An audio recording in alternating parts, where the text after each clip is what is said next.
Am I live? Oh my God, I'm live.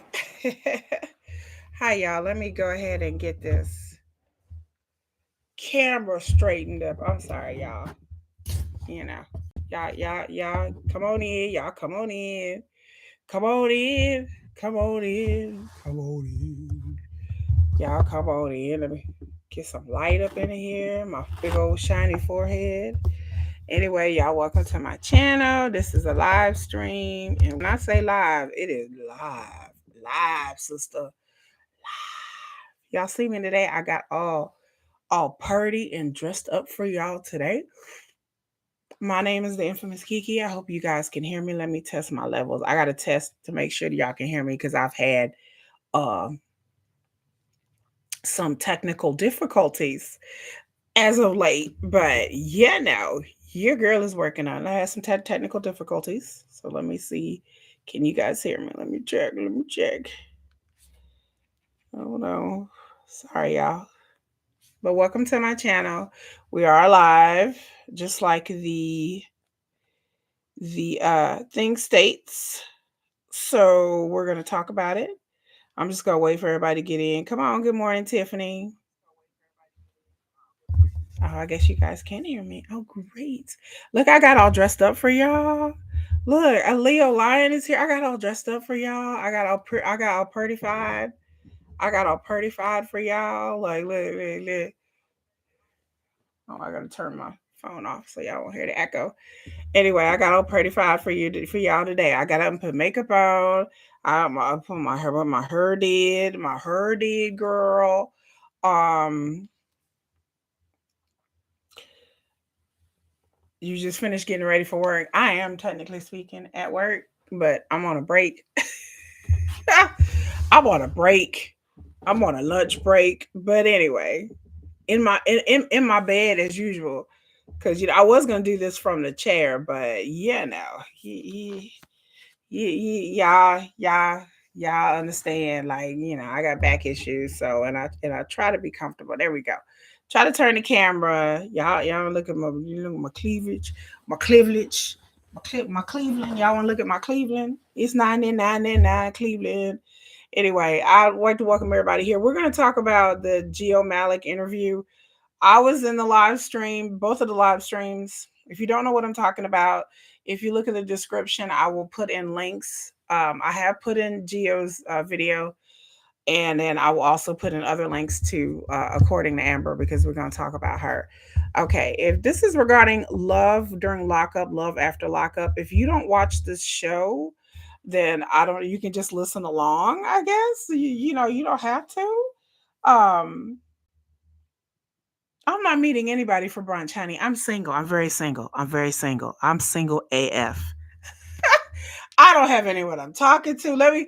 I digress. I don't have anyone I'm talking to. There's nobody like I ain't got nobody in my DMs, my text messages, nothing. It's like the desert. It's like the Arizona desert out here, y'all.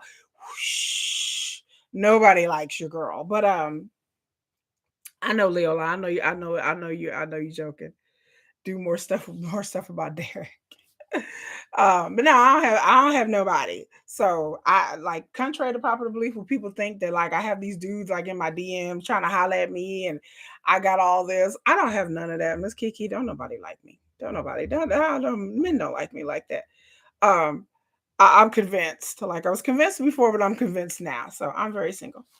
And so we're going to talk about how all this started. We're going to talk about there was an explosive, if you don't know, interview that Geo Malak in his channel. I left the link in the description. Like I'm saying, let me recap. We're going to talk about the interview. We're going to give my opinion. If you have not seen the interview, go watch it and then come back because we're going to talk about it. I'm going to spoil it. Um, this will be another storyline for another. I'm trying to get on a prison show, y'all. I am going to, first of all, people who are going to be watching this on the rewatch, welcome to my channel. Like, share, subscribe. Um, I am going to get on a prison site and then I'm going to report back to you guys what I'm doing. Like, I'm really not trying to date a prisoner, y'all. I'm not into dating prisoners. But you know what? For the sake of the channel, I'm gonna do this for y'all for the sake of the channel for research. I am going research. That's what I'm going to do. Um, get that bag. I'm not trying to get on the show. I'm not. I said I'm just trying to see. I'm just trying to give y'all like a bird's eye view of what goes on these prison dating sites. So I ain't trying to be on the show because if I was on the show, there would be two. I have a whole graveyards in my closet, so that would not work for me, y'all. I look. I'm just gonna keep it real. Your girl. I mean, I there would be exes coming out the woodwork with tapes and all kinds of stuff. But anyway, I digress. They be like, I know her. Here's a video. I'll be like, oh yeah, that is me. Oh, that ain't me. That ain't. Oh yeah, that is me. That ain't my. Oh, ooh. I be like, them. I be like, them ain't my titties. But anyway, come on, camera. Come on, focus, camera, focus. Look, the camera's even having. The camera's like, look, I'm not used to seeing you like this. I've never been in jail in my life ever. I do, um, have family members that have been incarcerated. So I do know a lot. That's how I'm on these shows because I do know a lot about people who've been in jail. I have dated men who were formerly incarcerated. Like I didn't date them while they was in jail. I knew them either before they went to jail or afterwards or whatever. But so I kind of, like I said, when I watch these shows, I'm coming from a level of experience. Like I'm not just talking out the side of my neck. I'm really talking about stuff that I know. And hi, Bobby. But when I go to prison, hit you up. Okay, I don't, Bobby. My phone is ringing. I don't know why my ringtone is on. Bobby said hit him up when he gets to jail. At this point, I think that's the only man I could probably bag at this point is a prisoner. Anyway, but at this point, because y'all know I'm on dating apps and stuff, right? And it's just dismal. So and then we're gonna talk about being single. We're gonna talk about being single and being a woman of a certain age, and we're gonna talk about that. Um, but anyway, this all started when Geo went live. He was talking about Derek got arrested. And by the way, y'all have to know that Derek did get arrested. He did get out really quick. It's not because people were saying that he beat up Monique. People were saying because he beat up Monique's sister. People were saying because he beat up some white girl, he got pregnant. None of that is true. According to Amber, which I'm gonna put her link in the description, anytime someone get arrested in jail is public record. And so it's public record that Derek actually got into a fight when he was in jail. And so they filed some charges, even though he's been out for like 8 months. But this happens frequently. There's Fed charges and state charges, and I won't really get into that, all of that right now. But he it's nothing that he did since he's been out. It's he got into some altercation while he was in jail, and they finally filed charges. And and that's why I tell people when you get out of jail, you got to kind of lay low, because if you don't lay low, that piques people's attention and people's interests. Um, so if you don't lay low and you all out there in these streets like they have been, the popo may look at you and be like, he seems like he got some money right now. Let's go arrest him. Yeah, you're on court and Amber. Yeah. I wish Love After Lockup would call me. I ain't got no prisoner talking to though. I ain't talking no prisoner, y'all. I ain't talking. Ain't talking no prisoner. But anyway, y'all, I got all pretty and beautified for y'all. Look, yeah. I put the hair, I put the wild hair on and everything. I got my shirt on. I got my bodycon dress on. I'm doing a whole Monique. Or should I say Honique today? Anyway, I'm doing a whole Monique today. I'm doing my best. All I need is a gap, y'all. I need a gap. I need a gap, y'all. I just need a gap. And I'll be like, Mama, hey, and things. It's me. It's me, Kiki. Hang out. Anyway, y'all, y'all are distracting me. Y'all can maybe I see I'm pulling a Monique today. Anyway, thank you everybody. I'm looking beautiful. I got married for a reason. I had a husband. Uh uh Yeah, the girls all lifted up today. The girls are definitely lifted. They lifted, and I'm not going anywhere. Like it's just for this video. But this is how much I love y'all. I got them lifted and shifted. I got them up like Monique did. Like I can't breathe, bitch. Anyway, let me stop. So, like I was saying, I digress. So Geo was doing a live stream, and he was doing a live stream talking about Derek and talking about Elizabeth, and all of a sudden someone by the name of DK showed up on the live stream saying that she knew Derek and she went with Derek, she was going with Derek, um, and everything and blah blah blah. So DK didn't want to get on camera. At first, she didn't want to get on there, but she actually got on his show. And when she was talking, and she was saying that she has, and then people were like, "Where's the receipts at?" And then she at first she was nervous to get on there, and the things that people were saying were just ignorant. They were like, "Oh, she sounds old." I don't know how somebody can sound old. Do I sound old to y'all? Like my voice, I've been told over and over again that my voice does not match what I look like. Um, then I have and I was like, she don't sound old. She just sounds like a woman from Maryland or the Washington area. She sounds like somebody from Baltimore.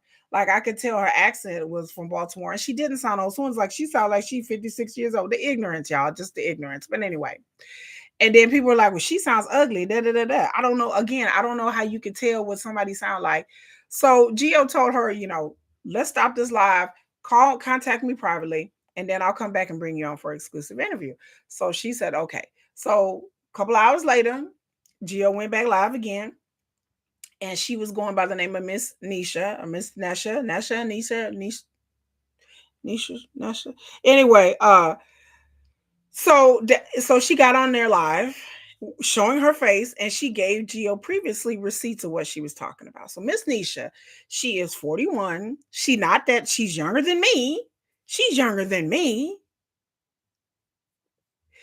Because people was like, oh, she old. Well, F me then. I must be real old because I sure in the hell ain't 41. So uh so Miss Nisha is gorgeous. She's a beautiful lady. And she brought receipts, baby. She brought fire. And I'm trying not to make this video too long because I have a day job and I have to go back to work. But she brought fire. Like okay, let me just break down some of the gist of the interview and you guys can go watch it.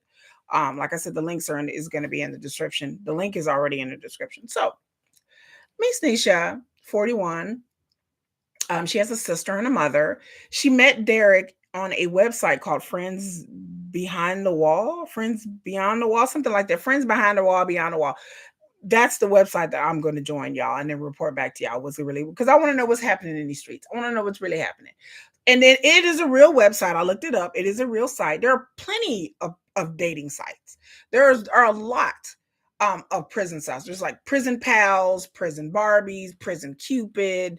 There's just I've looked at several of these. I didn't sign up, but I looked at several of these, and these websites are indeed real and they exist. And they exist for people to connect with people for prison. Now, as to why somebody would want to talk to somebody in jail, that's a whole I learned online that there's a whole psychology behind people talking to prisoners and inmates. This is not the first time. So just because they can talk to prisoners electronically doesn't mean that this just started with these websites. Women and men have been writing prisoners. Literally, I researched this because your girl I love history. Probably since the 1800s. Like in the late 1800s, when they had to the point where the mail system was up and running, people have been writing prisoners. I know I have an aunt who married a guy in jail that she started writing, but it's because it was a friend of a friend of a friend. So sometimes you may have a homegirl, homeboy that's like, hey, could you write my sister? You write my brother, or whatever. That's how it normally used to work, or most of the time used to work. But with the advent of technology, with the advent of dating apps and websites, now they can talk to people who not a friend of a friend and a friend and not strangers. Now they can talk. Now they can talk to strangers, right?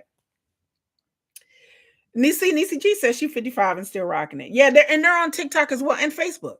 Because didn't Cameron and Ayers find him supposedly on Facebook? Like a lot of times on these shows, I don't really believe these people how they be talking about they find these people, but for the most part, yes, they have prisoners in some jails, and some jails in some states have social media. Some jails they can do video chat. In Texas, they cannot. Texas, we have JPay here, but they cannot do like videos and video chats and stuff here. Texas, they are behind. We backward as hell here, behind the time. So But yeah, they have it where they can have TikTok accounts, Facebook, and all kinds of stuff, and it's heavily monitored. These letters, these emails you sent these prisoners are heavily monitored. But again, that's better than what it was 15, 20 years ago. I had never heard of such a thing until I started watching these reality shows. I didn't know you could do that, but you can do that. So that's how she started talking. And you can create a profile. The prisoner creates a profile just like you do on Tinder or whatever, and you put your picture up, and then they can write like a short profile, and then they have their address where you can choose to write them. And again, when you're dealing with somebody that's on a prison pal website, you have to know going in that you're not going to be the only female or the only male writing them, because if they're on that site, and if they're cute and they're nice looking, then I promise you they're going to get letters from all kinds of people all over the country, sometimes even abroad. Okay. So the whole prison thing, I'm gonna say ahead of time, is just a finessing game. So from 2019 to 2021, she was with Derek, and she talked to Derek, and Derek asked her to marry. Derek asked her to marry him. And so in her mind, she thought they were engaged. They're all engaged. In her mind, they were together. They were engaged. Okay. Now, as to whether Derek felt like they was engaged, that's a whole nother story. We now know from watching the show, but this lady, Miss Nesha, did not know that Derek was talking to other women. She didn't know about Monique until a little bit later on, but we're gonna get to that. Okay. So while Derek is there talking to her or whatever, she's they have plans of him getting out and them being together, just the normal. So she telling Derek she's gonna set up his credit. She took her stimulus money and helped set up a bank account, put him on her bank account, credit card. She got his social security and his name information. He freely gave it to her because some ignorant ass person was sitting there going, well, she committed fraud. How she committed fraud? If I'm with somebody and they're giving me their name and their social and their date of birth and they're asking me to set up an account for them, that is not fraud, y'all. That's not fraud. Because you're willingly giving somebody your information to set up accounts. That's not fraud. The accounts was in Derek's name. So I'm sure in the beginning she got them secured credit cards in the beginning. And then once his credit got up, then she was able to get him a bank account and get his credit score up to 700. I'm like, ma'am, what? So yes, this woman who used to be a police officer, now she's a detective. Um, and a chef, and like I said, we didn't really get into what she does now, but she met Derek after she was a police officer. So she seems like, she's not some scallywag, she's not some chicken head, she's not some clucker. Okay, she seemed, attractive, beautiful woman. She got Derek's credit score up to like a 720, bitch. Like, I'm like, girl, can you help me out? I'm like, girl, I'm ready. Like, my credit score is it's almost a 720, but not quite there yet. Not quite there. Because thinking that they were going to get married. And then so eventually she ended up giving trusting her information to Derek, again, as to why you would trust a criminal with your social security number and all. Okay. I guess because she thought she trusted him and he trusted her with her info. So she's like, I give him a hit. She gave him her info as well.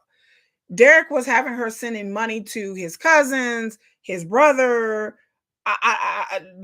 aunts, uncles, sisters, Mr. Charlie. I don't know. And again, let me say the disclaimer. All this is allegedly. I don't know if this is true. This is for entertainment purposes. We don't know what she's saying is true, but this woman had receipts. On Geo's live, he put the stuff on the screen so you can screenshot it, blow it up, look at it, read it, or whatever. Okay. I don't have any extra inside knowledge. Geo Malak is my brother. I be on the panel on his show. Y'all wonder who I am and my connection to Geo. Full disclosure, I do know Geo. So, but I don't know Miss Nesha. I haven't talked to her, nothing like that. So full disclosure. Okay. Hello, GSP. Um, and yeah, she need to do a whole tutorial like on the JPay in my state only allows you to do pictures and send emails. It doesn't allow you to do video. So when I see these people having these videos with these prisoners, I'm just like, in Texas they don't do all that. So some of y'all are saying that that in some states they have, in some states they don't. It just depends on the state. This depends on how much the state wants to put money into that. Because it costs money to have all these videos and these TikToks and to have them access to computers. And Texas is their jails are pretty antiquated and pretty backwards. Hey GSP. Anyway, GSP, I was saying I was gonna go, just in case you didn't hear, I was gonna go on one of these prison websites and sign up and then report back to y'all my findings and my progress. Cause I'm just curious. I don't want a prison dude. I'm not trying to be on the show, y'all. So there you go. Because I don't want my business out there because I have too many skeletons in my closet. I have too many crazy exes that they would come out the woodwork and badmouth me and probably get me fired. They would come out and say all kinds of crazy ish. And make sure y'all please thumbs up and like the video. Whenever I post a video, please make sure you comment, get the video out there. But so this woman did all this stuff for Derek. Like she spent all her stimulus money. And so she trusted him. The reason why they broke up, well, okay, let me back up. Then it turns out that Derek apparently gave her information to Monique, and Monique was opening credit cards and bank accounts and committed fraud with her social and her information. That's identity theft. That's a crime. As to why she didn't press charges, maybe she felt embarrassed. I don't know. They didn't really get in that in the interview. Also, another thing I never heard. Did she really meet Derek? Do y'all know? Did y'all hear that part? I don't know if she ever really met Derek in person. So that would be really weird if she was engaged to somebody and then she never saw them in person. So I don't know. I'm assuming that she did visit him in jail. Derek moved around to several jails. Derek was in prison for 9 years. Okay. So some of y'all are like forgetting that fact that he was in prison for a long time. He wasn't in prison for like, a couple of years or 2 or 3 years. He was in prison long enough to be scamming and scheming and get up him a hustle. Apparently Derek was talking to other women while he was in jail. I don't know how much money Derek had while he was in jail. Apparently he had like $9,000. He said saved up from working. No, he didn't have it saved up from working. This woman has sent him money. Okay. This woman is not the CO. She's not the corrections officer that you see in the show. That's not her. She's also not the woman that followed Derek around in a white car. That's not her. That's not her. She was not the woman that Derek was with when him and Monique were on a break or whatever. That is not her. She has not talked to Derek. Since she's moved, she changed her number. Her mom changed her number, sister changed her number. So Derek, and she doesn't have any social media, allegedly. Again, all this allegedly. So Derek can't get a hold of her, even if he wanted to. I don't know about now though, so I don't know. Yeah, she alluded to that she was going to go after Monique and them legally, which she should have done a long time ago. Now, I have to say that some people didn't believe her story, but they showed pictures, they showed letters, they showed the tablet that he was on the show. He was looking at a tablet, the girls twerking. One of the girls twerking, she said was her. That was her. They blurred it out, but wasn't the CO. It was actually her that she sent him videos. And the tablet that Derek was looking at on, apparently she bought. She had receipts, y'all. So a lot of people were saying, well, it sounded fake. She had receipts. Like I know people can say whatever they want to say, but she had receipts, y'all. She didn't come on Geo's show with nothing. She came in there with dates, amounts, letters, dates, written in 2020, 2021, 2019. So for almost 3 years, she was with this person. The only reason she stopped talking to him is because she was on the phone at one time and he accidentally called her Monique. And then he tried to lie and was like, "Oh, I was Momo. It was some kind of slang." The lamest excuse I ever heard. So eventually, I think that there's more to this story, in my opinion, because she was really all in and all in love with him, and him just calling her another chick's name. I may be wrong, but this is just my opinion. I allegedly this is all my opinion. I think there was something more to it just besides him calling her name. I think there may have been other indications and things that she could see, and I think that him calling her name Monique was probably just the tipping point. But I think that I just have a feeling by how she was saying it, that there was a little bit more to that than just some, the guy that you're supposed to marry and love with calling you somebody else's name. I think there was more to it. So, yeah, Derek was locked up all over. He was in different, but she was real. I do believe her. Um, uh, I do believe her. So yes, you have to check out that interview, you guys, and check out that interview. A lot of people called and they were like, "Oh, she's fake," and da da da da da da. I don't think she's fake. Like I said, there's more to the interview. In other words, Derek straight finessed her. Um, is anybody shocked? Who's shocked? I'm not shocked. Nobody should. You shouldn't be shocked. Nobody should be shocked. Monique is a finesser. Is you shocked? I was kind of shocked about Monique allegedly stealing information and setting up fake credit card. Now that I was shocked about. Not that I was like, whoa, but does Monique seem like she have a job? I don't know. But I haven't seen any evidence that Monique has any kind of. She's not gainfully employed. I know that she's done the show, and I know she was working as a receptionist at a, you know, I understand that Monique was working as a receptionist. Then there's some things allegedly that Monique got PPP loans, and then they're charging for interviews right now. But yeah, there's three sides to every story. But the point is, if you are talking to somebody in prison, you are going to get finessed. That's just, it is what it is. There's no other side to that. To me, if you are sending a man money, whether he be in jail or he's not in jail, you didn't, you f around and find out. Because I honestly, in my opinion, I have never broke bread with nobody. Okay, I was married. I had a husband. I was married. I had my own bank account. My husband didn't really know how much I make, because I figure like money, to me, money is a very personal thing. It is something that you really got to trust the person and be with the person and be legally married to the person, where they have some legal obligation to your assets before you start giving people your social security number, credit card. And for God's sakes, don't give it to somebody who's a cruel former criminal. I don't care if you've been with this dude, you've been talking to him forever. Talking to somebody in jail, you never know what you want to get. You're going to get. And some people in the chat, I wanted to scream so bad. This is dudes in prison move around money all the time. They will be like, hey, send money to my homeboy, my bunkie. Send money to this person. Send money to that person. That's what they do, y'all. That's what they do. The fact that some people were like, why is she sending money to his friends and other people in prison? Because they owe people in prison money. She said that Derek had a gambling problem. Yeah, they gamble in prison. Yeah, they want extra snacks and food on their commissary. So somebody could be like, hey, have your girl send me some money on commissary. You may have did a favor for somebody in prison. Like you may have hooked them up with something, whether it be legal or illegal, because there's all kinds of substances and people smuggling cell phones, all kinds of stuff going on in prison, y'all. Just in case y'all didn't know, okay? There's all kinds of ish going down behind bars, whether it be Fed prison, state prison, whatever it is.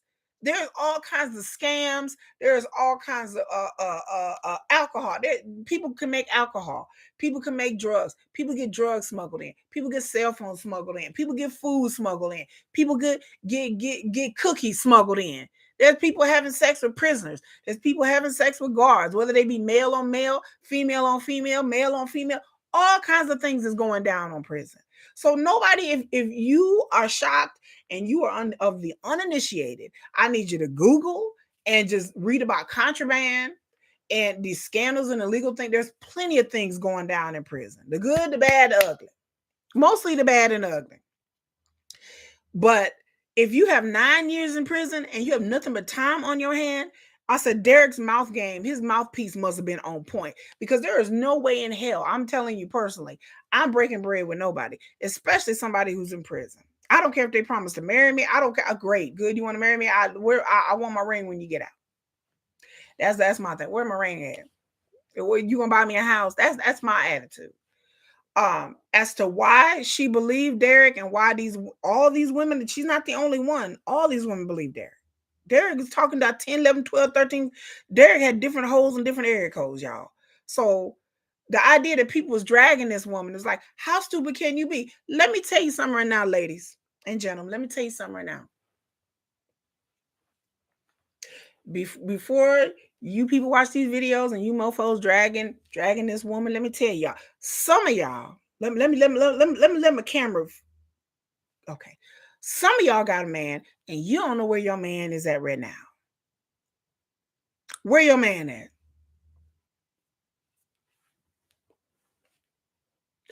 Do you even know? Some of y'all got a man, he's sitting up in your house eating drinking all your kids high C, eating up all your kids' fruit snacks, sleeping on your couch, and he talking about he probably got 6 different bitches in his DM right now, and you taking care of him, and he driving your motherfucking car. Okay, am I lying? Am I lying? Where's the lie? So some of these women that were dragging her, like, how could you be that stupid? I'm like, you ain't got to be incarcerated or have a man incarcerated to be dumb. We have all been there. So I'm not finna judge this woman or throw her under the bus like, oh, she's somewhere. Now giving a man money and setting up their credit, now that's a bridge way beyond too far, y'all, ladies and gentlemen. That's a bridge too far. But men and women, black, white, and otherwise, again, because not just black men do this, white men do this as well. Finesse women. There's romance scams. Auntie was talking about, Tinder swindler, romance scams. Honey, there are plenty of women that have fallen for scams throughout the time. It doesn't have to be online. You don't have to be a prisoner. Some of y'all got grandmamas that found out that your granddaddy got a whole nother family in another city. Am I lying? Am I lying? Back in the 40s and 50s, he granddaddy got a whole nother wife with 6 kids living in another city. Or maybe your daddy.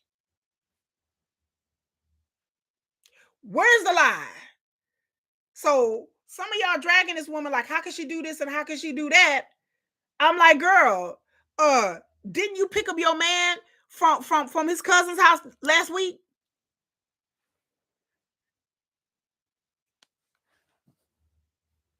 Is that his cousin?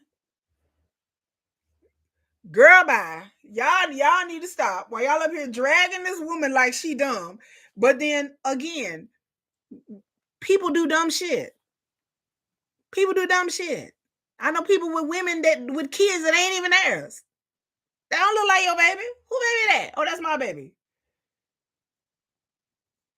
Okay, sure. That's what we going with. Okay. I mean, come on now. Thank you, GSP. I mean, so you know, like, yeah, she sent everything and she was doing the most, but the idea that people were dragging her like, well, she must be slow and she must be stupid. We've all played the fool. We've all had cognitive dissonance. We've all ignored red flags and did stuff. Now we may have not did it to the extreme that Miss Nesha did it, but we've all been there. We've all had men and women cheat on us. There are men out there right now that had women take them for everything that they got. Everything. They done got the house, the car, the children, the dog. And they getting alimony, they getting $10,000, $100,000 worth of alimony every month, and they was barely even married. They was married just long enough for to have some damn babies by you and get you caught up. That's about it. And then they go on to the next one. They sleep with your best friend. They sleep with your daddy. They sleep with your uncle. They sleep with your son. Whatever.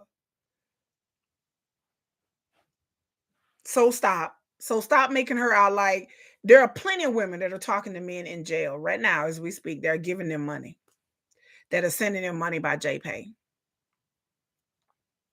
that are putting money on their books.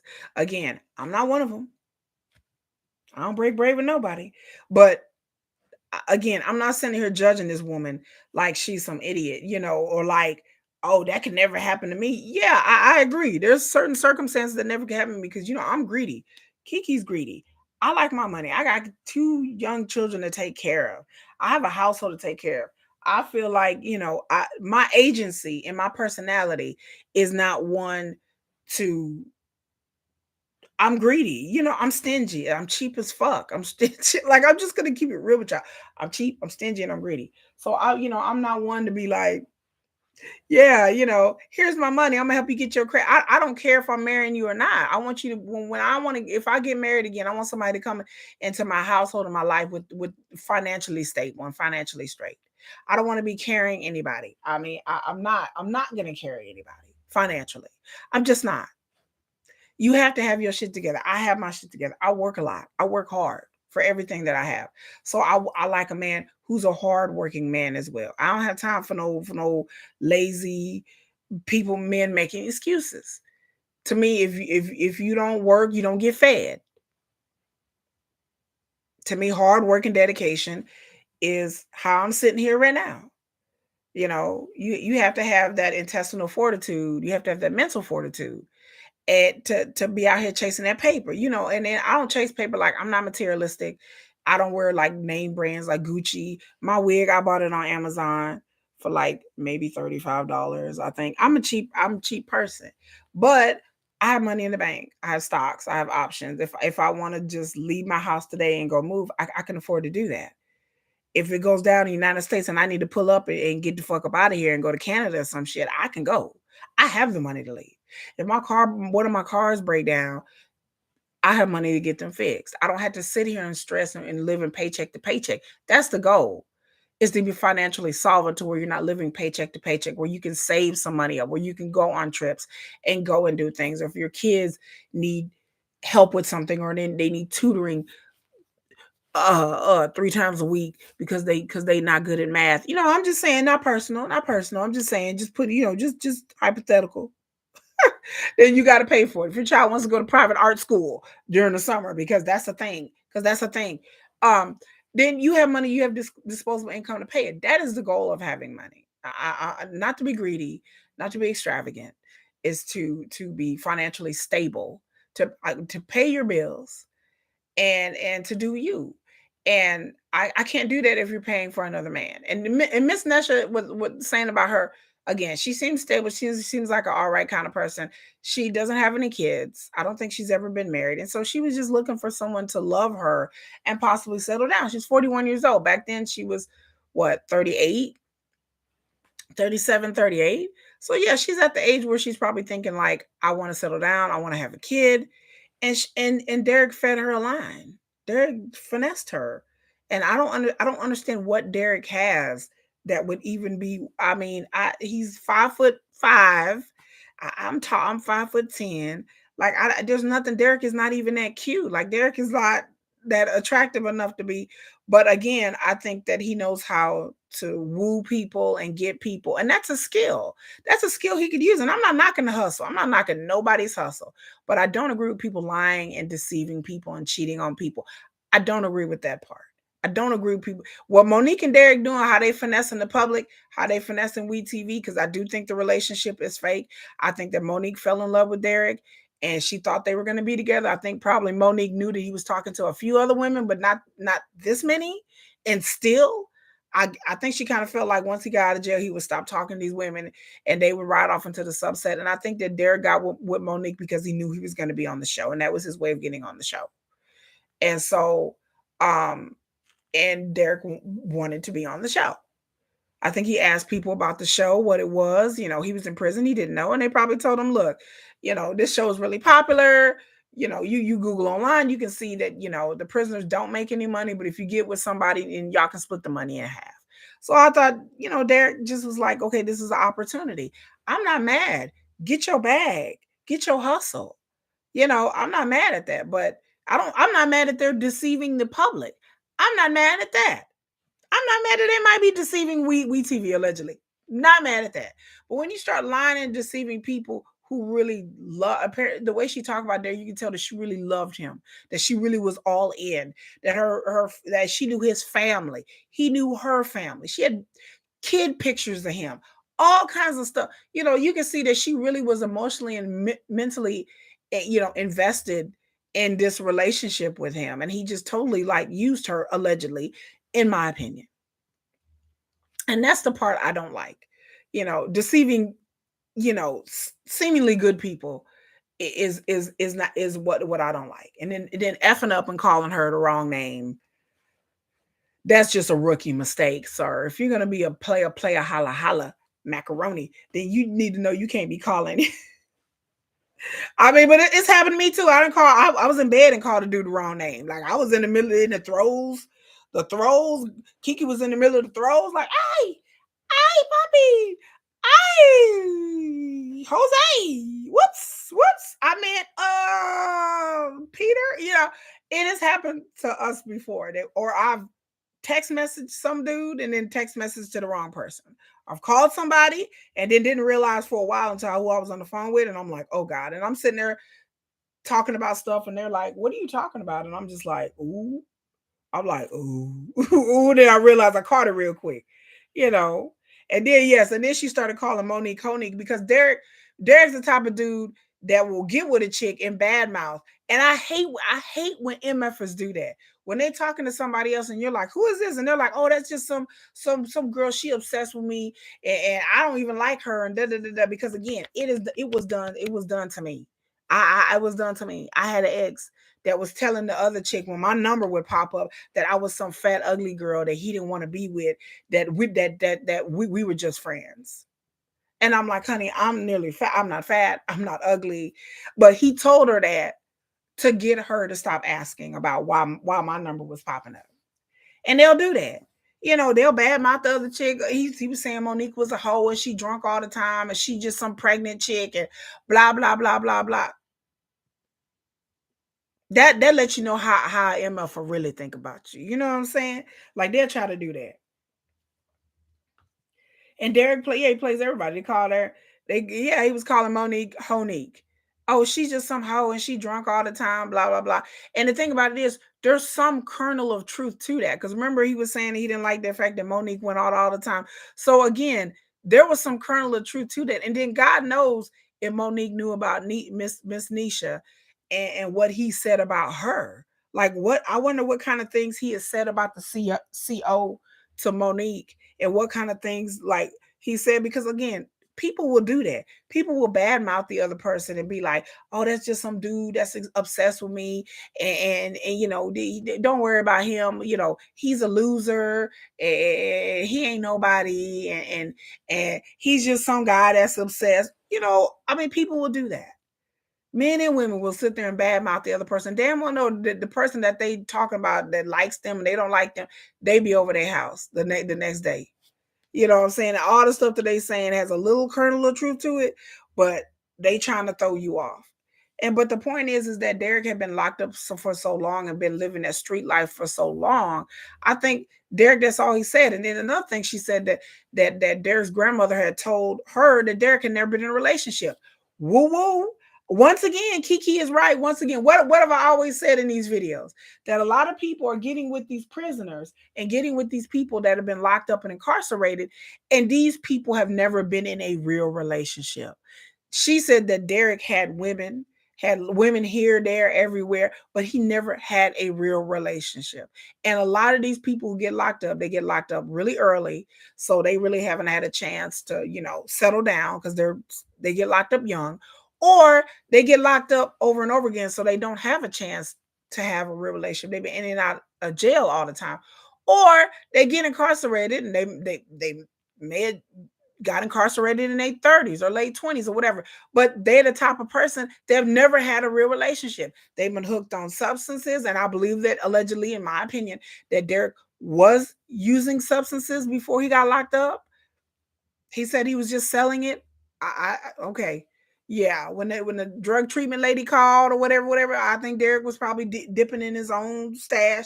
But a lot of times these people have lived a street life, lived that kind of life. They didn't have time for no real relationship. They had a different woman every other week. Or like Brandwin, she out there living the street life.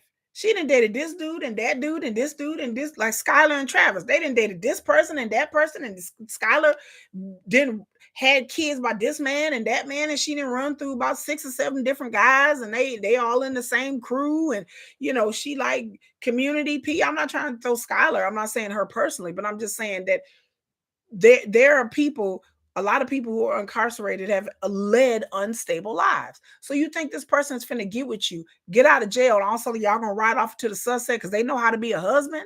Same thing about Cameron and Harris. What do you expect out of Cameron? Has Cameron ever really been in a real relationship? That's the question you need to start asking. Have you been in a real committed relationship? Not a relationship where you together because y'all both selling some yayo in the trap, because people will come together in relationships like that because they girl dealing with them, Juju and Michael. I think that was Michael's situation with his baby mama or baby mamas or whatever, or both of them, or either one of them. So you're dealing with somebody who's never really had a committed, stable, normal relationship. They've had addict relationships. They both out here committing crime. They Bonnie and Clyde criminal relationships, that they've never really had a normal sit down at home with the family. I'm working, you working, we're committed to each other, we're coming home to each other, normal relationships. And a lot of these people don't know how to carry on a real relationship. A lot of these people need therapy. A lot of these people need to be in rehab. A lot of these people have anger and substance and all kinds of issues. And besides getting all that fixed and being institutionalized, also you need to go to me, some couples counseling. Because again, just because you 30, 40 years old and you grown, don't doesn't mean that you know how to be a boyfriend or a girlfriend or a husband or a wife. Just because you have children with somebody, don't mean that you know how to be a mother or a father. I mean, let's just keep it real. So when you're dating somebody, period, whether they be in prison or not in prison, you need to start asking them, were you married before? Okay, well, they weren't. Okay, they weren't married. What's the longest relationship you had? How long have you been broken up with this person? What kind of relationship did y'all live together? Did y'all not live together? Like, what kind of, was it a close relationship? Were y'all both seeing other people? These are questions that need to be asked when you're getting in a relationship with anybody, but especially somebody who has been incarcerated or currently incarcerated. Like, those are the questions you need to ask, because that's important. That's important.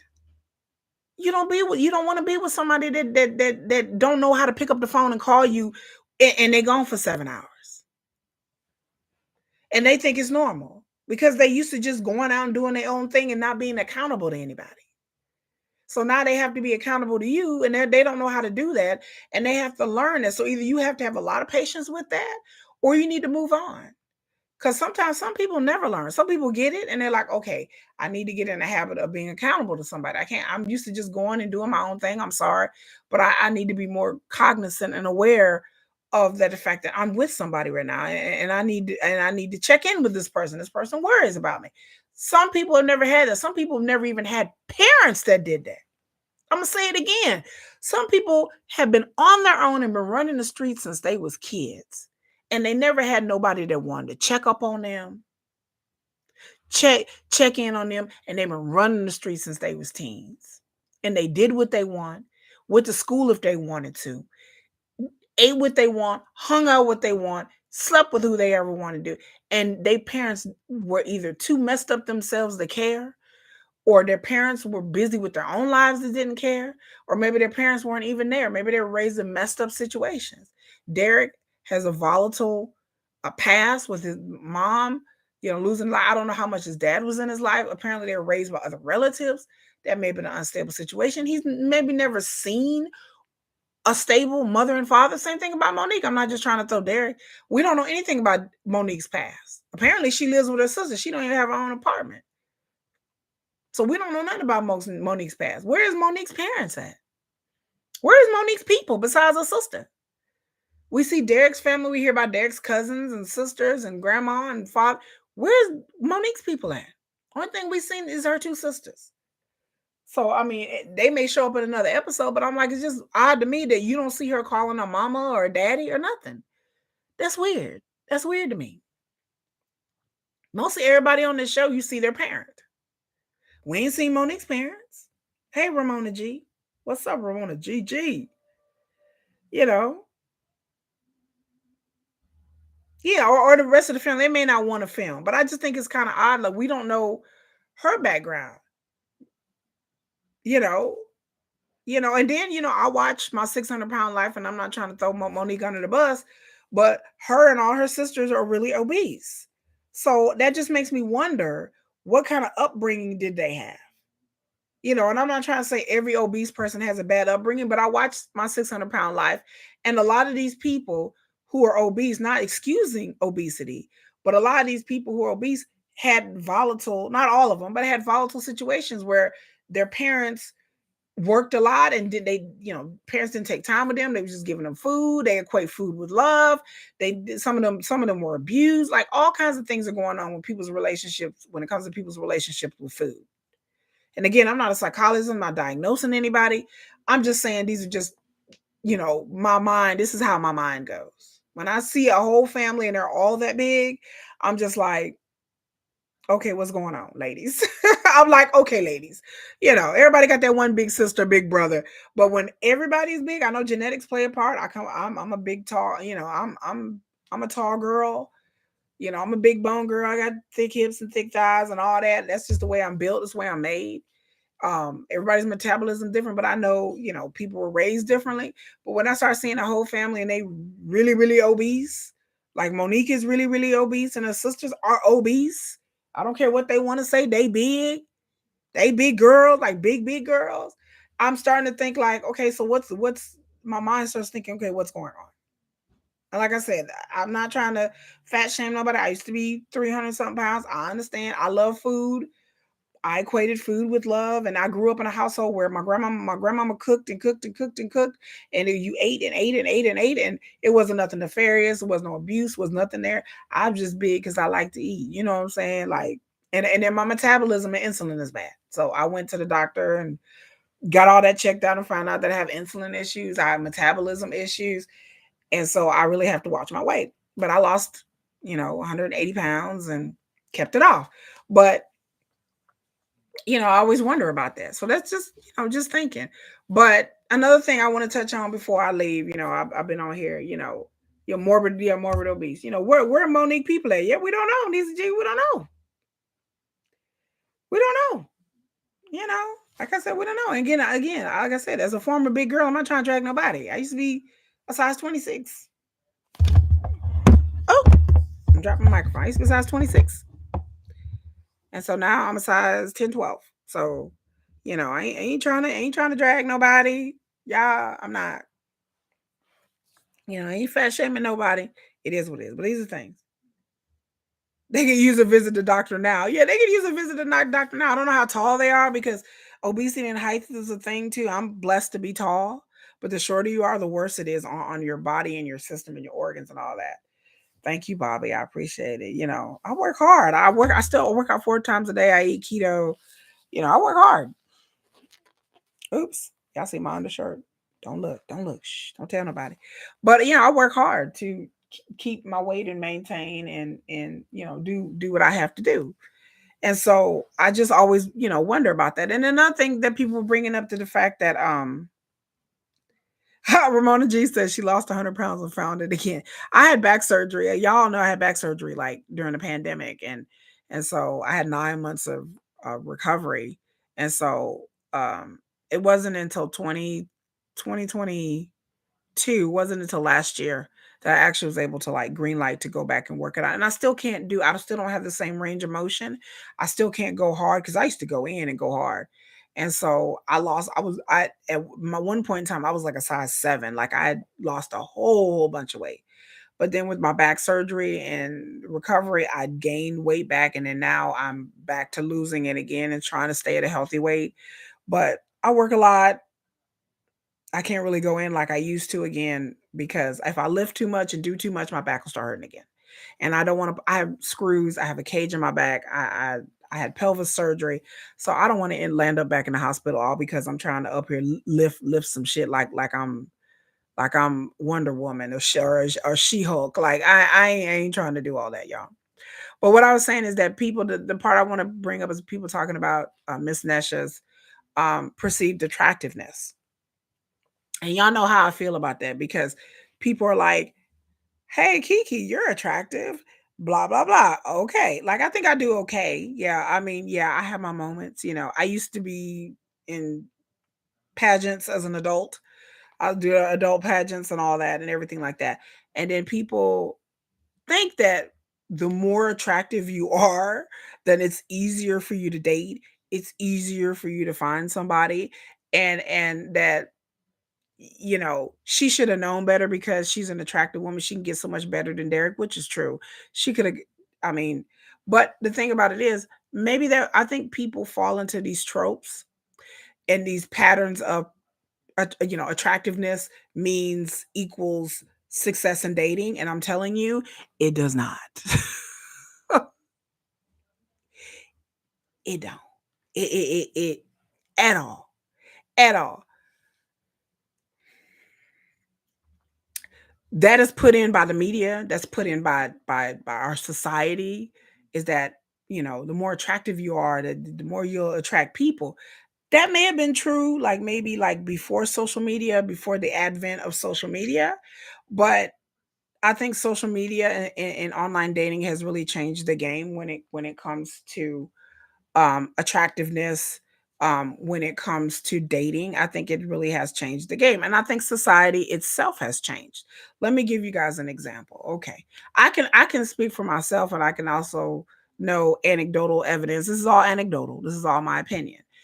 It depends on what you're looking for in a man. It depends on your age, where you live, and what you are attracted to, and what you're looking for in a person, physically, emotionally, mentally, or whatever. Um, if we are talking about just a physical, like, if I would go to a bar and I'd be like, okay, I'm just gonna try to find somebody to lay with, go home with, one night stand, which I've never done. No, you girl Kiki ain't never did no shit like that. If I get down with somebody, I have to be comfortable with them. I'm a shy girl. I know y'all don't believe I'm shy, but really I am very introverted. Now, when this camera come on and y'all come in here, I'm like, woo, I'm Miss Kiki. I'm highly opinionated. I'm articulate and all that stuff. That's the real me. But when it comes to me in a social situation, when I'm dealing with people in my day to day, I have resting bitch face. I look like this all the time. So I'm introverted. People who are more extroverted have an easier time dating, period. I believe, in my opinion, us introverts, we have a hard time making friends. We have a hard time with everything because we're introverted. I'm a people watcher. I'm not a people person, believe it or not. I'm not one to approach a man and start talking to him. No, I wouldn't even know what to say. I don't have those level of social skills, and I admire people who do. But I don't have those social skills. I have a vibe in person that's not a very, I've been told, not a very warm vibe. I'm willing to accept it. No one's ever called me a warm and cuddly person. No one. No one's ever been like, Keisha is real sweet. I've never heard that because, again, my vibe I give is very kind of standout because I get nervous around people I don't know. Now, if I know you, then I'm chopping it up like I am chopping it up with y'all. But if I would meet all you guys in person, I would probably just stand there and be scared and be like, "Hey, everybody." Like, you would be like, "What's wrong with Kiki?" And then after a while and maybe a few drinks, a lot of drinks, I would be more personable. But I have lots of personality, but I'm not a personable, warm person. I have to force it. When I go to work, I have to force to be that person. I have to do a cognizant effort in my mind to talk to people and say, because my natural inclination is to come to work, sit at work, not say hi to anybody, do my thing, do my job, and then leave. I'm not, but I realize if I do that, I will be perceived a certain way. And so I have to, like, kind of friendly it up a little bit. So, that's just,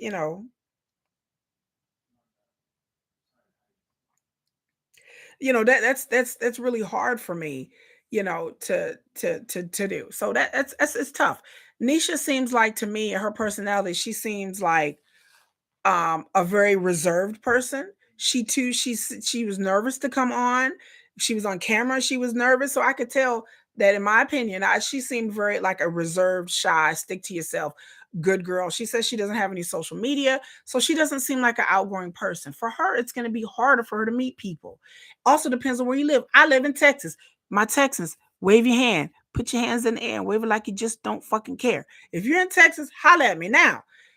If you in Texas, I don't know what part you're in. I'm in the DFW area, Dallas Fort Worth area.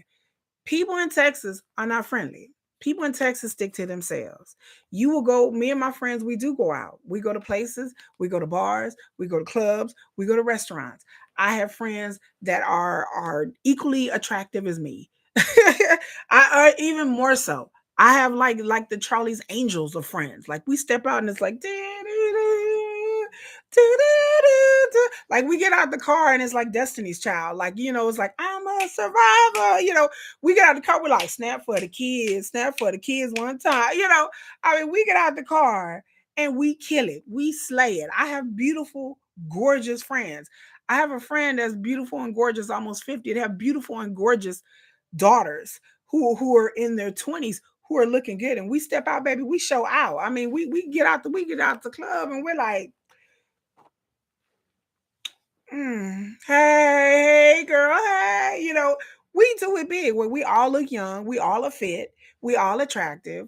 Like I said, my sister-in-law, she's younger than me. She's in her 30s. She looks like a Barbie doll. She blonde, long blonde hair, skinny, big boobs, big butt. She looks like a Barbie. She is single.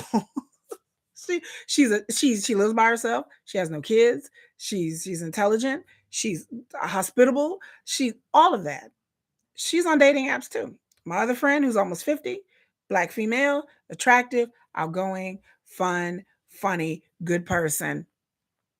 She's on dating apps too. Single. I have several. I have a friend that's Asian, beautiful Asian girl, single, single for a long time, like single for years.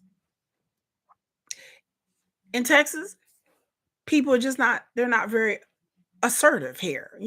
If I went to the East Coast, I'd probably have a man like that because it'd be like, hey, yo, ma, hey, yo, ma, hey, yo, hey, yo, ma, what's up? Woo, hey, yo. I mean, some people don't like that. I appreciate it because, again, I'm not used to that. We live in Texas. Like, like I said, where my Texan at? Leo Line in Texas. You know, yeah, Derek preys on a certain type of woman, but I feel that way.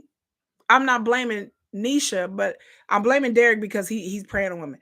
And I blame Anisha because she let herself be preyed on. But I guess what I'm trying to say is that just because you cute and attractive doesn't mean that you have this mindset of like I can go and get any man I want to.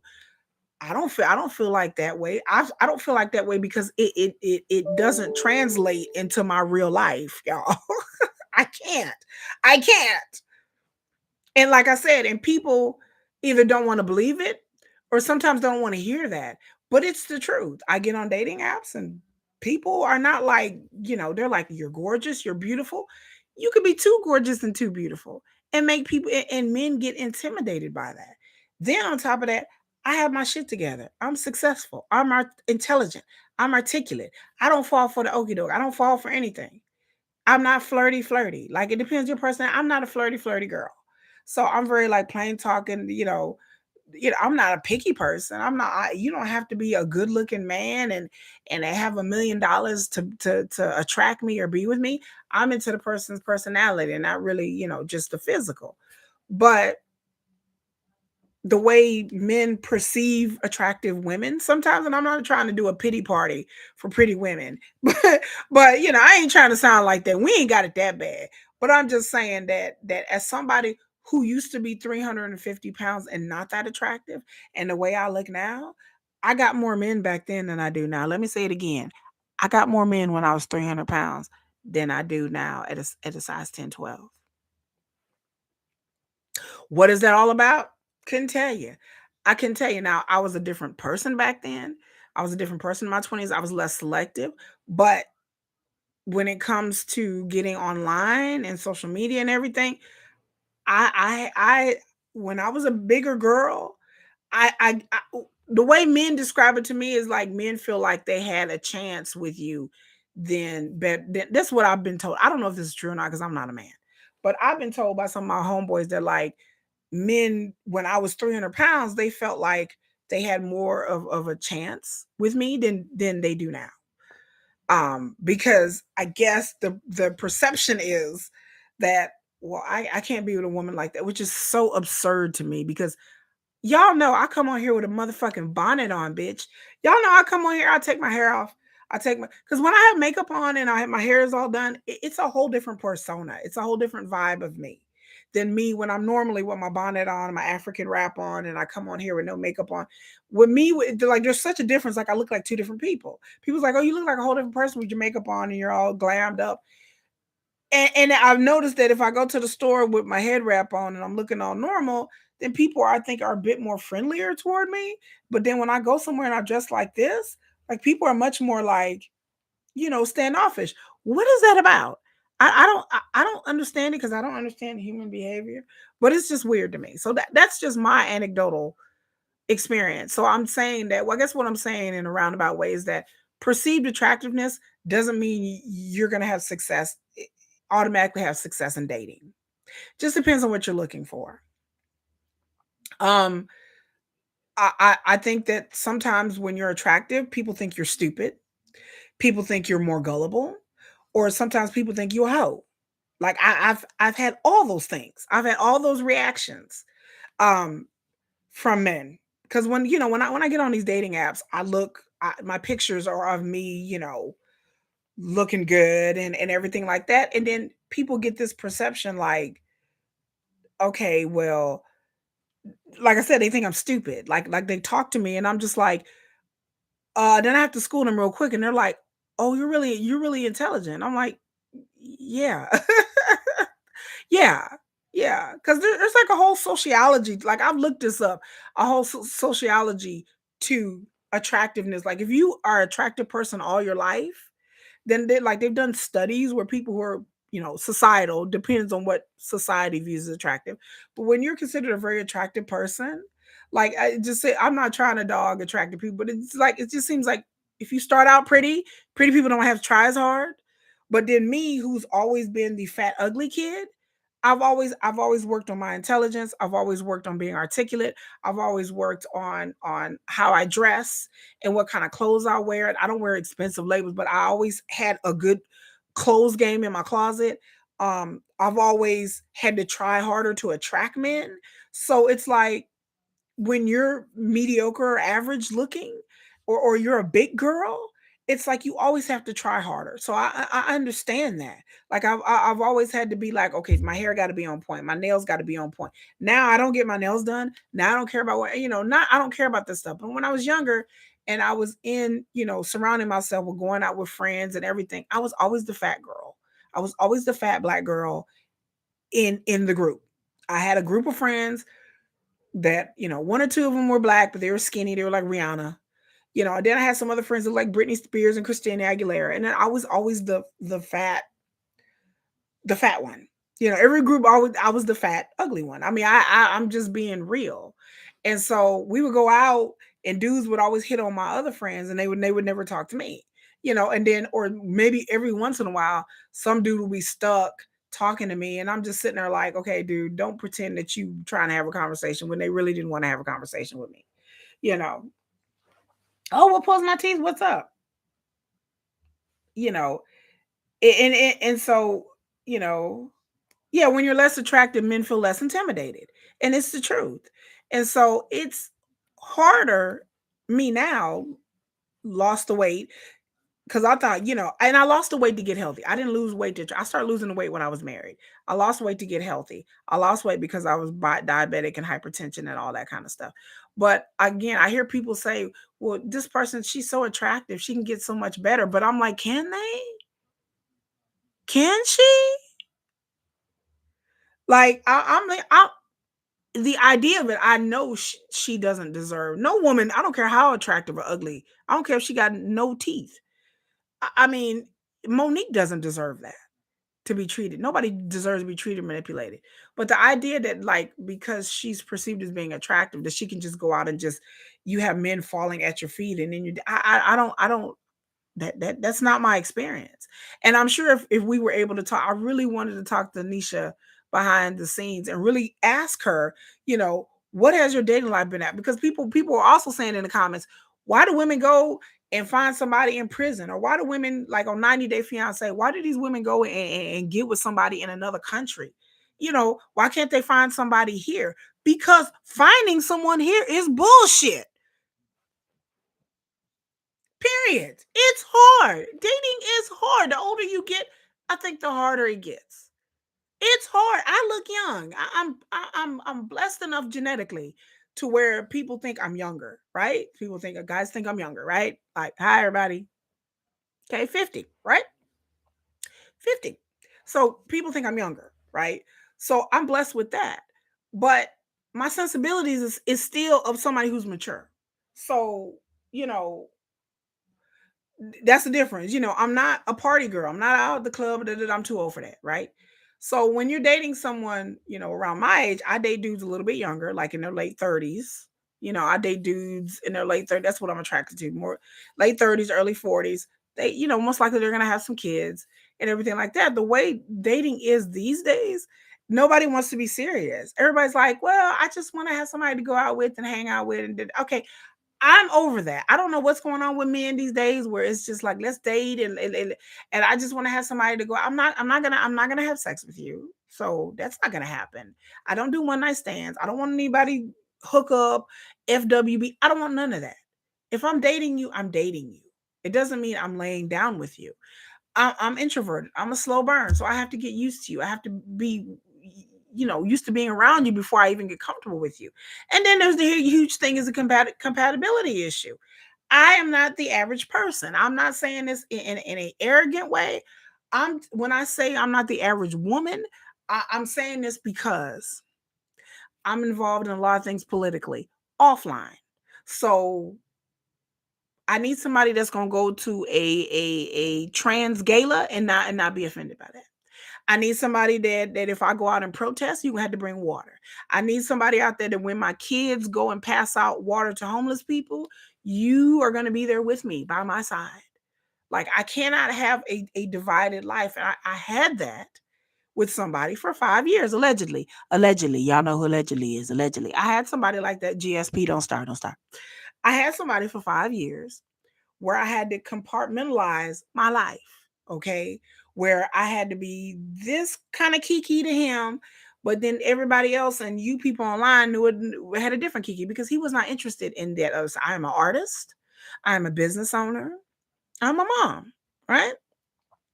I also care about things. I care about politics, I care about voting, Black Lives Matter. I care about things. So I can't have somebody when I'm raging mad about something that's going on, like recently there was another mass shooting or whatever, and I'm gonna rage about that. I'm gonna rage about that to my mother and my friends. I'm gonna rage about police brutality. I'm gonna rage about some kind of social injustice. I'm mad about the environment, or they're dumping shit in my neighborhood, or there's trash all in our reservoir, and so I want to organize people to get together and clean the reservoir. This is my life, right? So I can't have somebody who's just like, I don't care about that. I do. I don't care about that. I care about history. I watch a lot of history. So you come and you sit in my car, you're probably going to hear a dissertation about the Belgian Congo and how the Belgian people killed the people in the Congos in late 1800s and cut off their hands and strip mine their land. You're going to hear about that. You're going to sit in my car. You're not going to hear Cardi B. You're not going to hear Meg Thee Stallion. I know when I'm working out, you'll hear that. But when you sit in my car, you're probably going to be listening to NPR. You're probably going to be listening to Roland Martin Unfiltered. That is my core of who I am. So I can't be with somebody who's like easily offended by that, or we're not on the same page. Again, I'm not your average typical person, but I guess my appearance just, maybe I should. I don't know. When I have the braids in my hair, I think I'm more like apt to the. But like I tell people, don't let the appearance fool you, because I'm like Beyonce by day, and then by night I'm Rosa Parks. Like I like, bitch, I'm that. I'm that. I'm that. I'm like, Tupac Shakur's mother. I'm like half Black Panther, and then half like I want to go save the trees, and then I have crystals in my home. Like I'm all that's the real me. That's my passion. That's what I do. That's the real me. So to be with me is like, men, I'm very selective because I have to explain that. And then a lot of times they see my appearance and they just, they see the girls and they're just like, oh yeah, I'm true with that. But then once they get to know me, they're like, oh my God, I'm not down with that. So it's hard, being a woman of a certain age and dating period during this, but it's even harder when you're intelligent, when you're out here getting your social justice warrior on. And then, you live in a conservative state, and then you're trying to do things and help people and do things, and I'm trying to raise my kids right, and trying to enforce values in them about caring for the planet and being stewards of the earth, and I'm trying, and then they care about certain things, and they care about the planet, and they want to help, and they love animals, and they're tree huggers. And so, what if the things that I care about, I don't expect a person to be 100% on board, but they got to understand that, yeah, you're going to be dragged to a Juneteenth celebration. You're going to have to go to Kwanzaa with me. Like, you're gonna have to go to Kwanzaa with me. Come on, and you have to be comfortable in your own skin and who you are. And like I said, I've dated lots of white dudes and Hispanic guys, so you know, yeah, you don't at me. But like, you have to be okay with your own skin and who you are, and be supportive, because I don't want to go to these events by myself. Y'all understand what I'm saying? I don't want to be at the Kwanzaa event, people looking at me like, "Where your man at?" And I'm just sitting there like, because I've lived that for 5 years. I've lived going to events, and not saying that he didn't care, but he worked a lot, and he was very understanding. I understood with that, but my passion wasn't his passion. And I kind of want somebody to be just a little bit passionate about what I'm passionate about. Because I had a husband who was passionate about what I was passionate about. And we meshed so well together, because we were both, because he was my backup. Like, he wasn't out in these streets protesting, but he would make the signs, and he'd go pick me up. And he's like, "Honey, if you go to jail, I got bail money." Because y'all know that, again, people don't know. In my youth, I used to be a protester. That is still me. That is still in me. I didn't set out Wall Street. I protested the war, the Iraq war, all of that. I don't protest now as much because I have children, and I don't want to get jail or hurt or get them out there in these streets.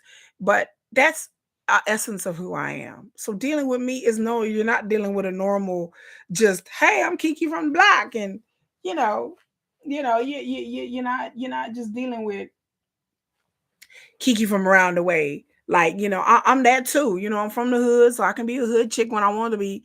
But the other flip side of me is substance, and and I want to have intelligent conversations with somebody. I want to talk about things. I want to be like, "Oh my God," I get excited about learning new shit. I was like, "Oh my God, I learned something new today." And it's usually something like, I love true crime. So I learned, I watch a lot of stuff about serial killers. And so I want to be able to share that with a person without them just going, "Man, okay, who cares?"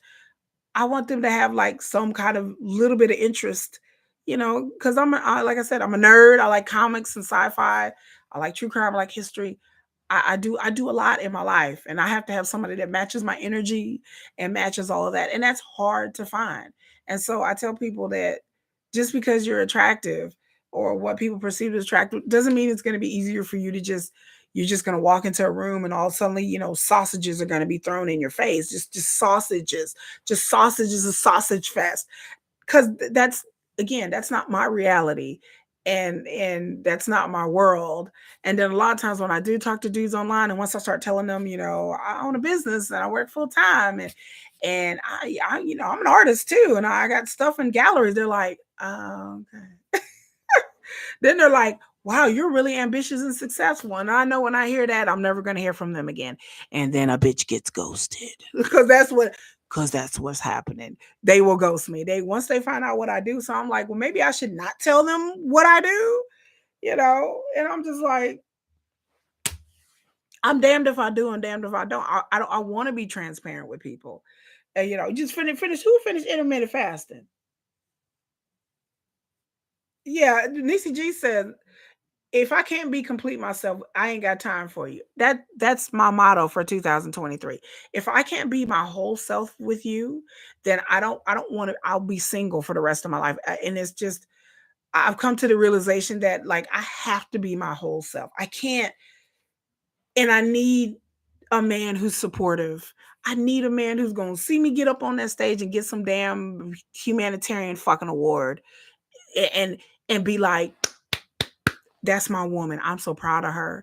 Like, look what she's done." And I had a husband who was like that, who backed me up and all the ragings of a mad woman. I mean, my husband backed me up through the Iraq War when all I did was rant and I would get up in the morning and just be mad at George W. Bush all day. Like I'd be like, honey, this happened, and then Fallujah, and then there was this, and then they bombed this, and they killed these civilians. Like, and he's like, okay, okay, calm down. What happened? Fallujah, just, and then when when they were waterboarding and all that stuff, and they were like had the prisoners in Gitmo, and they were like torturing them, and I was so up in our, I was a legal student then, I was a law student. I was so mad about that. I was just mad every day. Like my husband be like, there, honey, it's gonna be okay. You can't solve all the world's problems. I was like, I just want to get those people out of there. They're waterboarding people. That is torture. That's against the Geneva Convention. Like you don't understand. Like that's the passion that I had when I was in my 20s. And I still, I mean, I'm not as passionate, but I just remember my husband just sitting there going, listening where he didn't understand. He'd be like, what is going on? What I mean, I'll be laying in bed and I'll be like, babe, oh my God, I just read something. Da-da-da-da, babe. He'd be like, okay, what now, Keisha? What's wrong with the world now? I was like, this happened. Okay, honey, just calm down, just calm down. I'm like, you know, just we'll talk about it tomorrow, honey. Like I would just be reading something, just wake up in the middle of the night and just start reading stuff. My husband just indulged me. He's like, okay, babe, I understand that you're upset. Just calm down. It's gonna be okay. Calm down. I was just like, you just get so riled up, and I just get so riled up. I need somebody that's gonna be like, okay, babe, what? Okay, okay, yeah, okay. And just, you know, be a supportive partner and allow me to be who I am without, you know, uh that their ideology is so far from mine that we're gonna butt heads. I can't have that. Like I can't have. I argue enough with the world online that I can't have somebody in my bed that I argue with. And thank God I haven't had that. Most of the guys I've dated, we we we have been on the same page about a lot of things. Not everything, because a person is a person, but there are certain things that are fundamentally about me that I know that if I have a man, it's not gonna match. I can't deal with somebody overly religious because I'm not religious at all. Y'all know I used to be a Jehovah's Witness. I'm an atheist, so that's not gonna work. Like, if you think crystals are the devil, you're not gonna be with me. So we're just not gonna work. Um, if you're thinking you're gonna drag me to church with you, that's not gonna work. So there's certain things that are about core values. We have to have the same type of core values. I want to help people. I want to heal people. I don't feel uncomfortable around poor people or rich people or young people or old people or black people or white people. I am equally introverted with everybody. I can be equally friendly with everybody. I have a diverse set of friends. I have diverse children. My children are biracial. They're triracial. And so I don't, living in Texas, you deal with people who got all kind of prejudices against all kinds of immigrants. I can't fuck with you if you are calling, Hispanic people certain things, and I'm not Hispanic, but my kids partially are. So uh that's going to be an issue. We love Asian culture. I can't deal with somebody who has a problem with different races of people and different culture. We go to Asian festivals. We go to Czech festivals. So I need somebody that's going to come along, be along, and feel comfortable in these spaces, whether it be with black folks, Asian folks, Mexicans, white people, whatever. And you just vibe with it. And you're like, I'm cool with it. And I can say about my ex, allegedly, I can say that he was good with that. He was good with any sort of people. And my late husband was that way. So, um, that's what happens when you're dating out today. It is a shit show. It is very hard, and it's not easy. And I don't care if you're 25 or 45. It's not easy. It's hard to find someone that's serious with you. And I can see why people turn to inmates. I can see why people turn to these dudes in another country. I mean, yeah, it's kind of a fetish. Yes, it's excitement. Yeah, when you're dating someone in prison, you kind of have a captive audience because they can listen to all your issues and all your problems, and they're always going to be there for you. I get that. So it's kind of a situation. There's a whole psychology behind it. Google it. There's a whole psychology behind people dating inmates. But a lot of women and men have done this for a long time, so this isn't new. But I can understand why a successful, beautiful woman like Nesha would gravitate towards somebody in jail when this man is giving allegedly giving her all of his time, all of his so-called energy, which I don't think he was. He was dividing his time, but he has nothing else better to do in time. And a lot of times for us women, we really, I can't speak for men because I'm not a man, but I can say as a woman, a lot of times we just want a man that's going to be there for us. We just want somebody that's attentive, that's assertive, um that's of course attractive and all that, but a lot of times we just want the love and the care and attention, even if it's fake. Even though that I know at some level that Miss Nisha, she knew that this had to be fake. I knew something in the back of her brain was going, this shit ain't right. I'm giving him this motherfucker all this money. I knew that somehow some way there's red flags and she's ignoring them, and that she couldn't, that really deep down inside, she knew something was wrong. Especially when he called her Monique, then I think she really kind of was like, "Whoa, wait a minute." But I think that a lot of times as women, like I said, men go through this too. But I'm a woman. I just can speak from a woman's perspective, that we go through and put up with a lot. A lot of times to get along because you have kids with somebody, you're married to them. But even if you don't have married and kids, a lot of times we women, we put up with a lot just because we don't want to be alone. We're scared to be alone. Um, we may be lonely, we may be single for a long time, and we just want someone to really love us and care about us, and by any means necessary. And it's not right. It's heartbreaking.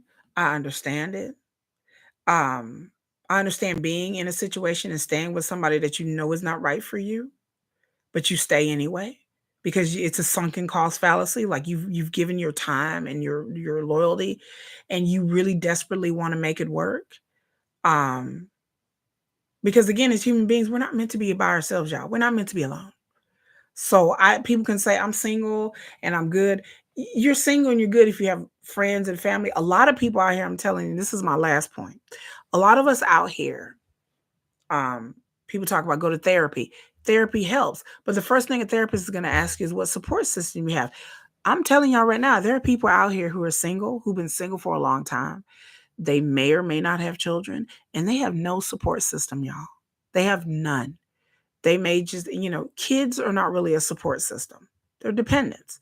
You have a different dynamic relationship with your children, but your children can be a great support.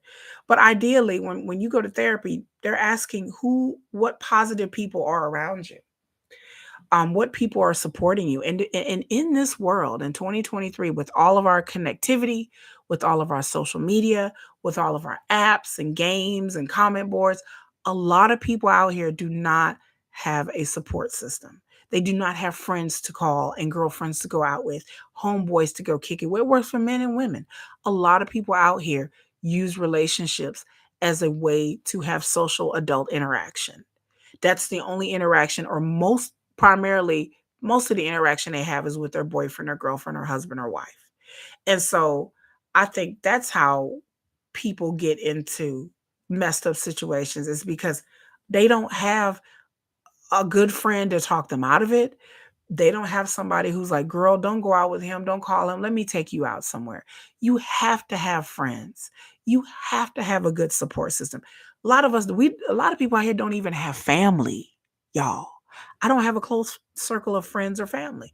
I have three good friends, my mother and my children. Um, my friends, they all have lives. They all have things to do.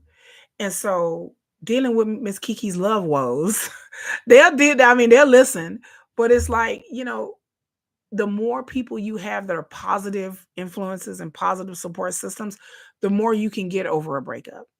The more you won't get into situations like this.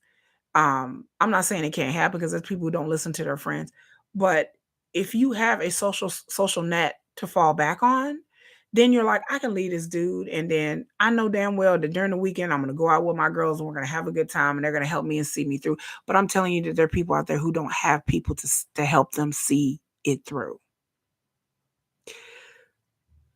So let that sink in. So before y'all go out here and judge somebody, male or female, black, white, or whatever, about the men that they're with and the women that they're with and the things that they do, you have to think that some people really don't have anybody. That man or that woman that you don't like, that's all they got.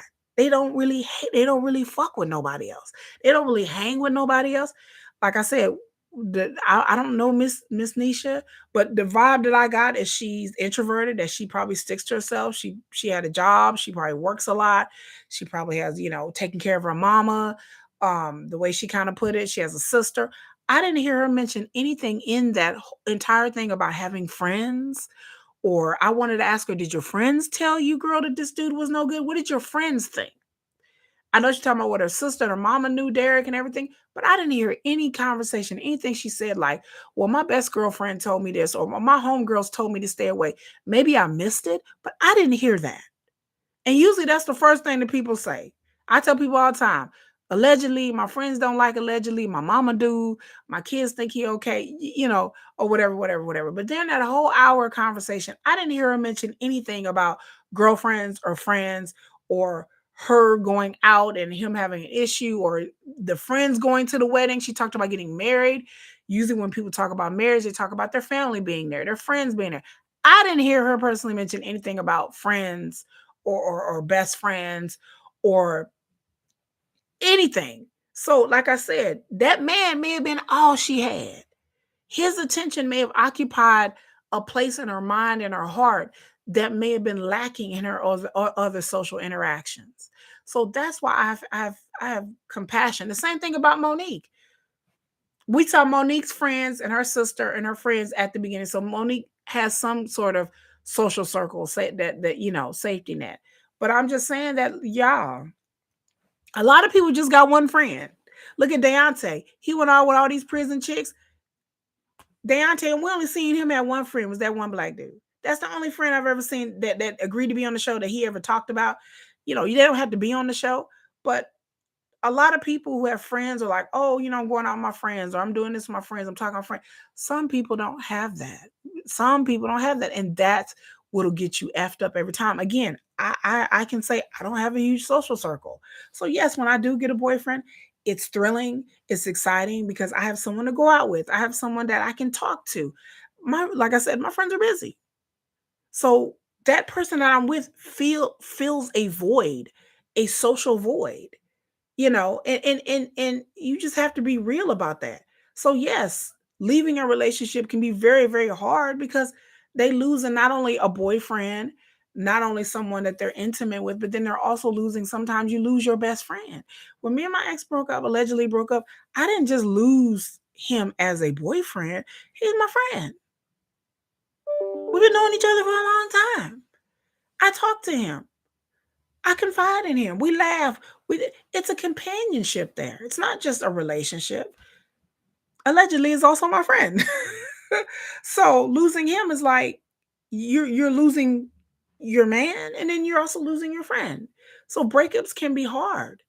It can keep a person keep coming back, keep coming back, keep coming back, or getting into these same situations over and over again because you so want um a level of friendship, you want a level of intimacy that you don't have in your social circle. Some people don't go to church. I don't go to church, so I don't have a church group. I don't, some people don't belong to clubs. Some people have hobbies and stuff. I don't have hobbies that involve other people. And perhaps that's my fault. And you have to get yourself out there and do it. But again, it's it's easier said than done being old and making new friends. It's easier said than done. But like I said, I'm just speaking to my truth and what I go through, and just have people to have a little sympathy for Monique and Nesha, because Derek to me is the scallywag. He's the enemy. um he's the one that's lying and deceiving and doing his family dirty and all that. So I blame him more than anything. I do think him and Monique have an arrangement, have a deal because they own the show. But I do think that Monique really was in love with Derek, that she really thought that they were going to be together and be on the show, and everything was just going to be all right. And not knowing that he had a bunch of women. And I just feel in my heart so much compassion, especially for women. Um, because like I said, I am a woman, and I feel a lot of compassion because I know what it feels like to be married, have a long-standing marriage, have a relationship, be in love with somebody, lose that person, and then struggle to try to find um that level of intimacy again. Like I get emotional over it because, I said there's only two things that make me emotional. Well, three. My pets, my kids, and my late husband. And that makes me personally emotional.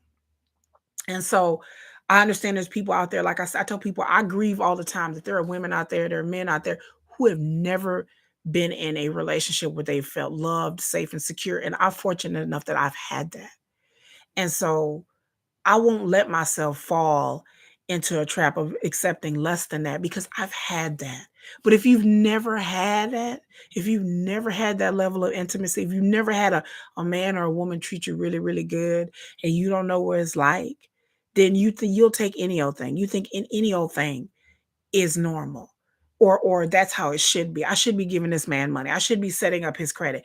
You'll start thinking that's normal because you don't have anybody in your life to counterbalance that. You don't have any life experiences having a good man, a good woman in your life to look to and be like, okay, wait a minute. I had a successful marriage.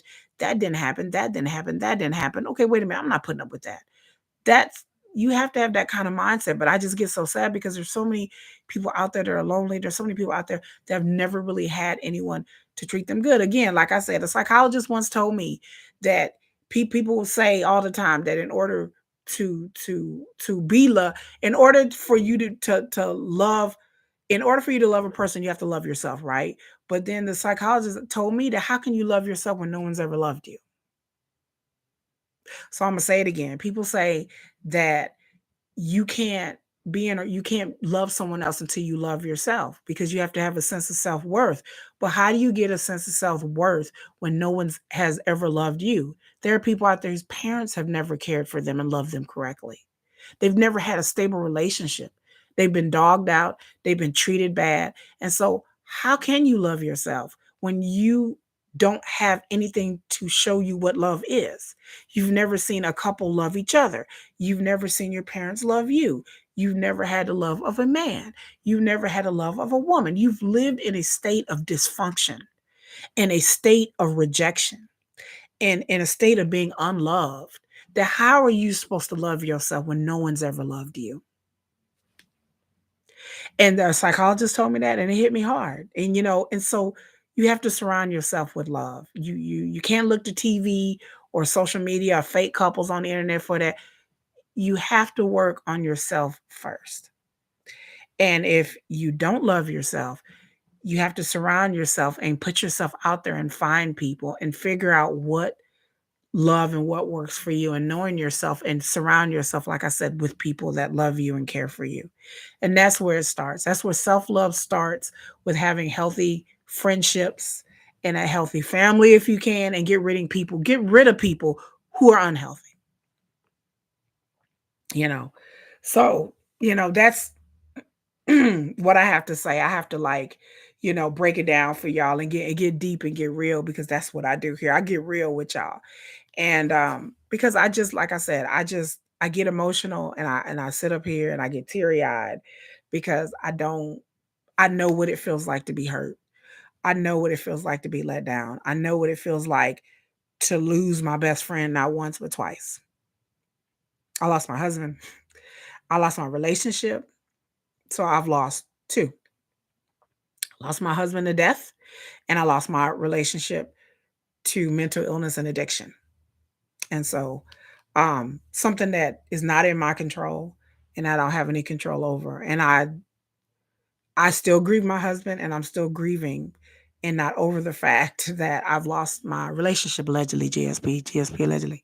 That I've lost, that as well. And so that hurts me because I'm human. And so like I said, when Nesha was telling her story, I just thought about like how she felt being called another woman's name and how that must have hurt her and how she felt betrayed and all the money and the time and the energy that she gave. And then she's saying that she's still single and she's ready to mingle and she's probably still been single since 2021, and that makes me sad because she seems like a good person. And so my heart grieves for all the good people out there that are going through. breakups and disappointments. And I just want happy healing. I want people to get the help that they need. I want people to be whole, and we gonna be all right, y'all. Like Miss Kiki gonna be all right. Like I said, today it hit me hard because I start thinking about I'm a deep thinker, I'm an overthinker. And so I think about stuff like this. And when I hear her story, I teared up yesterday. It made me feel nothing but sympathy and shame for her. But she was very forthright and very honest with her story, regardless of how it made her seem. And she was brave to come on camera and show who she was, show her beautiful face. So I appreciate that, sister. I appreciate that, queen. And any woman out there or any man out there that's going through some things and dealing with somebody who's incarcerated, like allegedly he was incarcerated, dealing with somebody who's dealing with demons and mental health issues and addictions, and putting up with that and knowing that you're not like that, and it blindsides you and you can't really understand that, but you have to let the person go because there's nothing left to say or do, and you have to let that person go even though that person is your best friend. It's heartbreaking. So you know so it's heartbreaking, y'all. It's heartbreaking, and it's worthy of sympathy, and not you know well, she's dumb and she's stupid and blah blah blah. And I'm like, well, yeah, there was some naive. She was seemed a bit naive and a little too trusting, like I said, for all the shit that she did. But I just there needs to be some sympathy in there, in there as well. So allegedly, if her story is true, allegedly, GSP, GSP know what I'm talking about. We didn't been down this road many a time. But again, I just, I hate stories of especially women getting hurt, and getting taken advantage of. And Derek, he's wrong. If you're watching this, you wrong. You wrong for that. You wrong for that. And karma's a bitch, baby. Karma is a mother effer, honey. Karma's a bitch, and it you know, when you do dirt, you get dirt. That's all I can say. Everything may seem good now. He's on this high and everything, and then like he might go into jail. That might just be his downfall. He may end up back incarcerated. I don't wish that on nobody. But when you do dirt and you do dirt to other people and you deceive people and you hurt people and like I said, it comes back to you, especially when you hurt good people. I believe that when a person hurts good people, that it comes back on them. You know what I'm saying? I've seen it. I've seen it myself. I've been cheated on, I've been hurt, and then I seen it that he grieved that and regretted it and everything. And when you think you're getting over on somebody and you're over there kikiing and call and like, I got all these chicks I'm talking to, you can't believe she sent me all this money, dog, and and then boom, the next thing you might end up back in jail, and it's just a sad situation. It's just a sad situation. So that's all I gotta say, y'all. I've been on here too long. Y'all listen to me droning on. But like I said, I like to give my opinion when I watch these shows, but then I also try to give a love lesson or a life lesson because I've lived a lot of life, y'all. I still gonna come on here and tell y'all stories about like me hanging out with swingers and me going to a swingers club. Like I have that video on here, but also about me being a protester and me, being on no fly list and not being able to get my gun permit and all kinds of stuff. I got Kiki got plenty of stuff. I lived a lot of life. So I try to love and support my subscribers, um, and try to give them a different perspective. Like I said, I watch these shows and do my videos in a perspective of a life that's lived.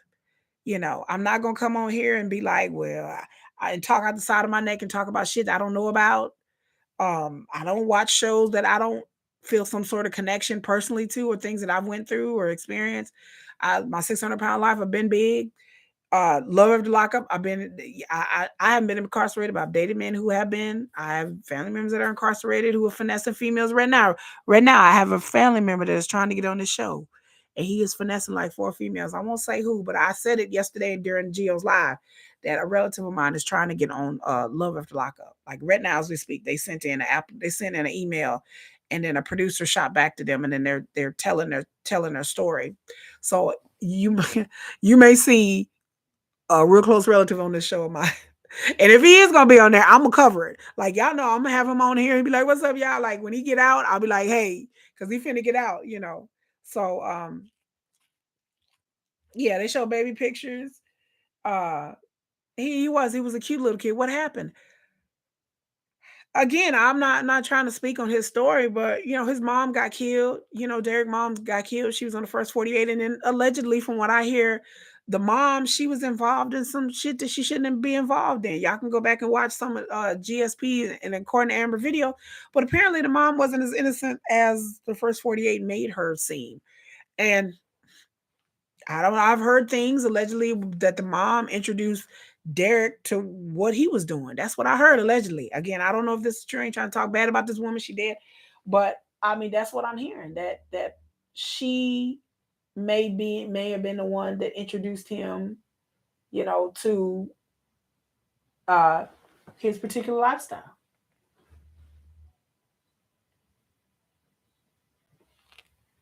You know, so I mean, is that true or not? I don't know. That's what I heard in some people's lives. I won't say names, but that's what I heard.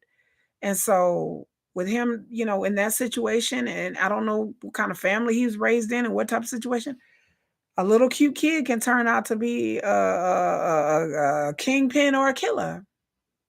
You know, it start out cute, but then you had to raise them right, you know. And in that situation, there was just seems like there was a lot of dysfunction. Um, and you know, I feel sad. I feel sad for his situation as well. Like, you know, there's no winners in any of this. There's no winners in any of this. Any of this. You know. Yeah, a lot of yeah, DCG, we all DCG is very multifaceted. Um I don't like how Derek uses family either fabulous me. I don't like it. I don't like it. I don't like anybody using their family. But again, I mean, I tell people this when it comes to Derek and his family. You dealing with a street dude. You dealing with a street dude. I have street dudes in my family. My daddy was a street dude. My daddy was a street dude. So,